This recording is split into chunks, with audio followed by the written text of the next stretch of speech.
The tragic story of the Rose family is considered one of the most bizarre and confusing crimes committed in America in recent years. This case struck investigators not only by its cynicism and cruelty, but also by the fact that the victims and the alleged perpetrators were close relatives. Despite the fact that many years have passed since the crime was committed, and the perpetrator has long served his harsh sentence behind bars, there are still many questions and white spots in this story. Many still do not believe in the fairness of the court's verdict. Now let's get down to business. It was an ordinary average family living in a provincial suburb of Bristol in the state of Tennessee, and had never been on the radar of law enforcers before. The family was headed by elderly couple Curtis and Lena Maria Rose, who had lived together for over 40 years. They had 2 grown daughters and 6 grandchildren, but we will only look at those family members who were directly involved in this high-profile case. So, at the time of the crime, in the house and the surrounding area were the elderly owners themselves, Curtis and Lena Maria Rose, their eldest daughter, 39-year-old Tosha Milhorn with her husband James, and 6 children. 2 of the children were Tosha and James's shared children, while the other 3 children were their heirs from a previous relationship.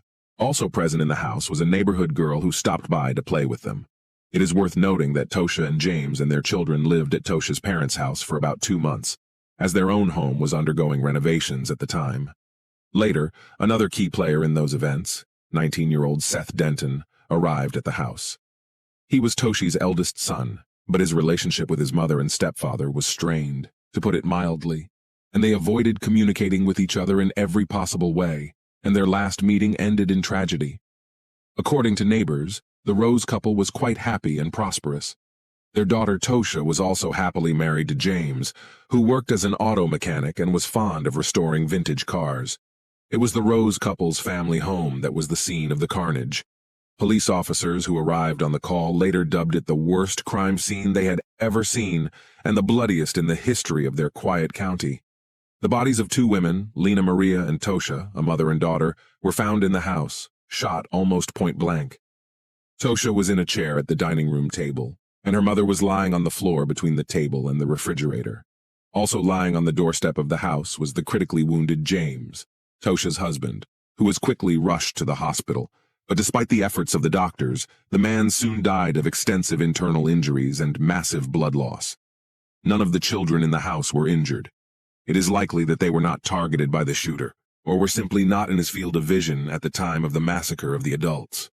Almost immediately after the crime, the police received 2 phone calls, one after the other. The first call came from the owner of the house, Curtis Rose, who said that his eldest grandson Seth had committed a shooting in the house and then fled the scene. But soon there was a call from Seth himself, who told a different version of what happened, and blamed everything on his grandfather Curtis. In addition, it turned out that Seth was wounded in the arm and shot him Curtis. However, he did not deny it, saying that he was trying to detain his grandson and not let him escape from the scene of the massacre. The alleged killer, Seth Denton, was arrested in the hospital, where he sought medical help in connection with the wound. Then the investigation was to restore the chain of tragic events and find out what really happened in the house of the Rose family. Surprisingly, but for the basis of the investigation was taken only one version, and the second version was taken seriously only a few years later. On August 29, 2015, around 6 o'clock in the evening, residents of houses located near the scene of the crime heard a series of gunshots. No one paid much attention to it, as there were forests around, where hunting of wild animals and birds was allowed. Later, one of the neighbors noted that he was a little alarmed by the number of shots, and then the silence, but he did not consider it a good reason to call the police. Another neighbor testified at trial that in addition to the gunshots, he heard screaming and went out on the porch of his house to see what was going on.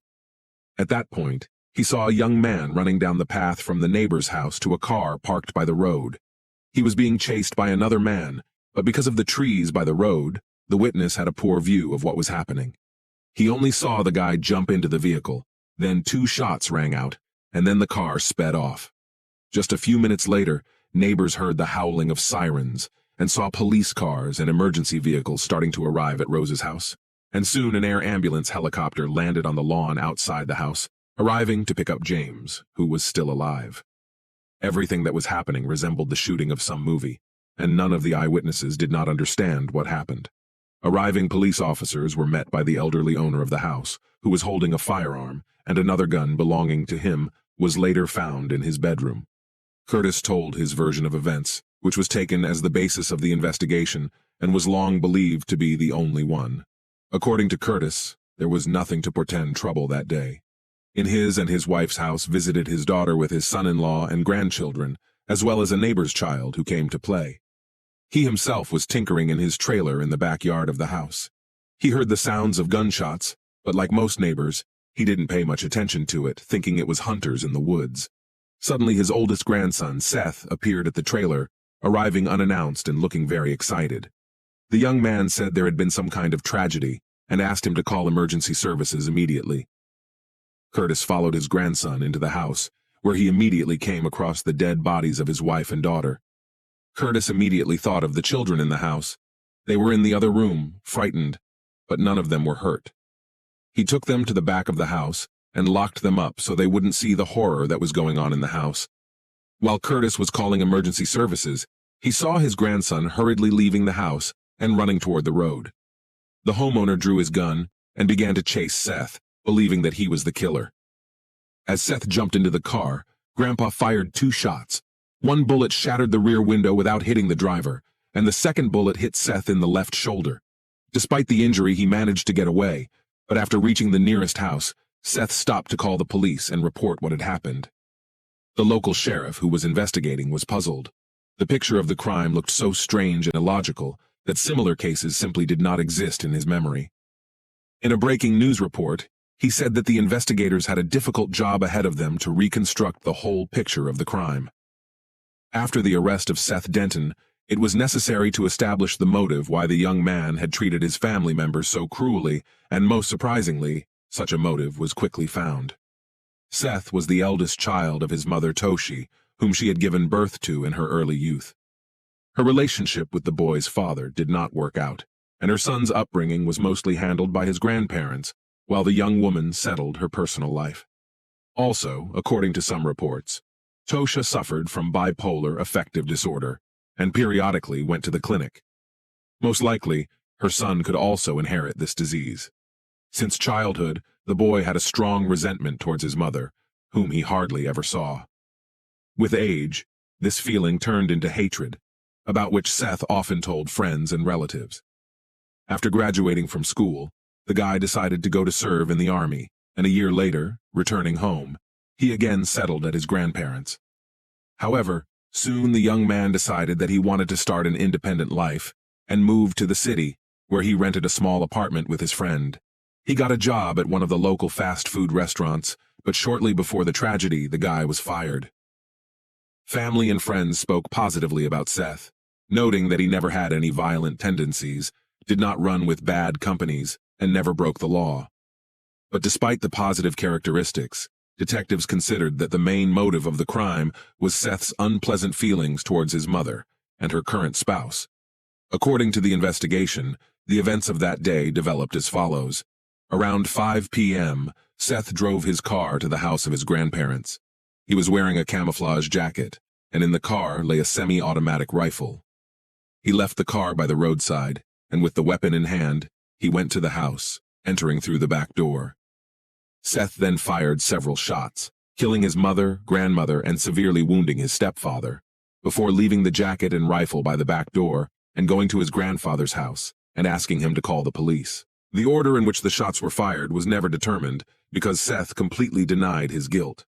In addition, it was unclear why he asked his grandfather to call the police rather than fleeing immediately from the scene of the crime.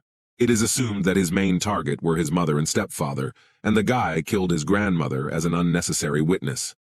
As the main evidence proving Seth's guilt, the case included his jacket and rifle, found on the threshold at the back door of the house, traces of blood on his shoes, as well as bullets found in his car.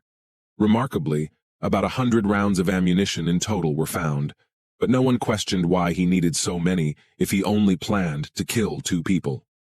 Another oddity was the timing. According to the grandfather, after he and his grandson entered the house, where the terrible picture opened before his eyes, Seth hurriedly left the scene. Curtis himself found and took the children to safety, called the police, pulled out the gun he kept, and after all this, managed to catch up with his grandson and shot him twice. It was not until 2016 that the young man presented his version of what happened in court, which no one had previously considered for some reason. According to Seth, he has always been very close to his grandparents who raised him, but meetings with his mother he avoided by all means. As a teenager, he often went to shooting ranges with his grandfather, and it was his grandfather who encouraged him to join the army. On that fateful day, Seth called his maternal aunt Amanda, his mother's younger sister, and said he was going to visit his grandparents, but didn't want to meet his mother there. The woman did not know that Tosha and her husband were visiting her parents, so she assured Seth that he could go without fear of crossing paths with his mother and stepfather. Amanda confirmed that information in court, noting that her nephew couldn't have known that Tosha and James were at Rose's house. Seth had hoped that he and his grandfather would go to the shooting range, and that was the reason he had brought a rifle with so many rounds of ammunition. He drove up to the house, got the gun, and went straight to the trailer where Grandpa usually worked. There, his grandson showed him his rifle, and they had a little discussion about it. Curtis then headed for the house without letting go of the rifle, and his grandson followed him. Seth knew that his grandfather had a gun and expected him to follow him, and afterward they would shoot targets together. However, when Curtis entered the room, he immediately opened fire, and the people in the room did not even have time to realize anything, and did not try to run away or hide. According to Seth's lawyers, Curtis may have had a temporary insanity, during which he killed members of his family. But this version seemed untenable, so it was not considered initially and marked in court.